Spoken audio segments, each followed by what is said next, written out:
And where you place your attention is what you will manifest for yourself.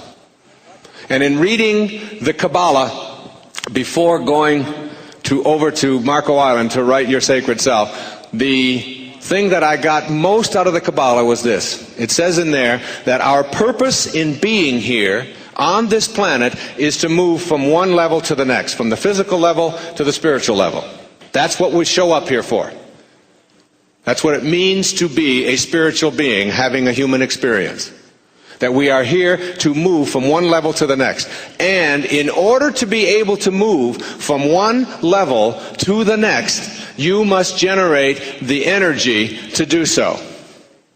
Now, energy is a very key concept, and this is another one of those weird little things. But I suggest to you that you not only have a physical body, but you also have an energy body. And that energy body is with you, it's a double. And that body double is with you at all times. It surrounds you in a shape that is actually capable, you are capable of a great seeing. How do you say it, Marcella? Natoihe, a great seeing. And when you see this energy body, you will see that it is assembled around you in something called an assemblage point that is out back here someplace. And that assemblage point of energy is what determines your agreement with reality. And your agreement with reality cannot be shifted until you move that assemblage point of energy.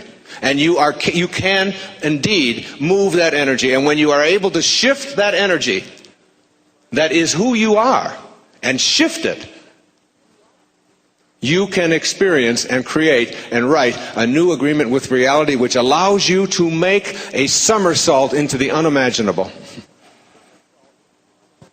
And energy is not something that is visible. This planet is soaring through space. It is orbiting. It weighs trillions and trillions of tons. It is being held up and moving forward and circling all the time. And something is holding it up, and something is making it spin, and something is making it move, something called energy that is also flowing through you. And everything on this spinning oblate spheroid. It's all moving and spinning.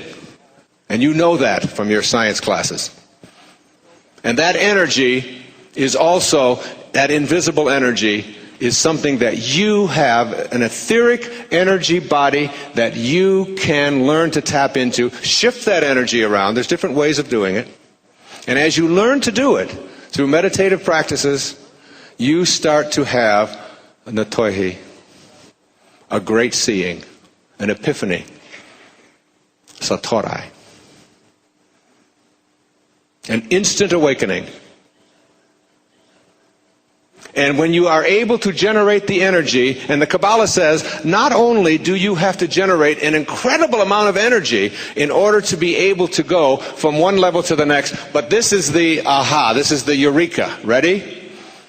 That the only way, according to the Kabbalah, that you can generate the energy to move to the higher level is through a fall. A fall. F-A-L-L. I was a high jumper in the track team in high school. They set the bar up here, 5'6". I'm white, okay? White guys can't jump. I run up to the bar. I get down as low as I can. And in the process of getting down low, falling, I generate the energy to propel myself over the bar. That's how you high jump. In order to move from a lower level to a higher level, you have to fall to generate the energy. The same thing the Kabbalah says is true for all of us in our lives, and that every advancement in spiritual consciousness is preceded by a fall. And the ego is terrified of a fall. Because the ego will die if you find God. The ego is that false idea that you are separate, better, more important, prettier, more stronger, wealthier, better, all of those kinds of things that you have to constantly keep proving yourself to. Your higher self says, just be at peace. Your ego says, more is better. Your ego says, there is no peace in more is better. And if it promotes peace, then it's your higher self. If it promotes turmoil, it's your ego. So the ego just sort of likes to promote a sort of steady river of misery.